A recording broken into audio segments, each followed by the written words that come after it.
সমালোচনা ও বিতর্ককে পাশ কাটিয়ে গত 27 জুন শুক্রবার আন্তর্জাতিকভাবে মুক্তি পেয়েছে দিলজিৎ দোসাঞ্জ অভিনীত ছবি সর্দারজি 3।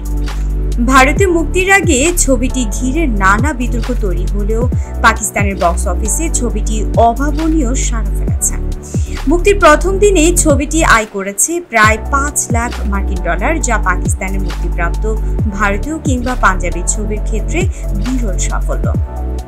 ছবির এই অর্জনে আনন্দ প্রকাশ করে দিলজিৎ নিজের সোশ্যাল মিডিয়ায় লেখেন, দুটি সিনেমা হলে ইতিমধ্যেই হাউসফুল। দর্শকদের কাছ থেকে খুব ভালো প্রতিক্রিয়া পাচ্ছি। সিনেমা হলে যান ও ছবিটি দেখুন। উল্লেখ্য, পাকিস্তানি অভিনেত্রী হানিয়া আমির সহ কয়েকজন শিল্পী এতে অভিনয় করায় ভারতে ছবিটি নিয়ে তৈরি হয় বিতর্ক। চলমান ভারত পাকিস্তান উত্তেজনার কারণে অনেকেই এর বিরোধিতা করেন।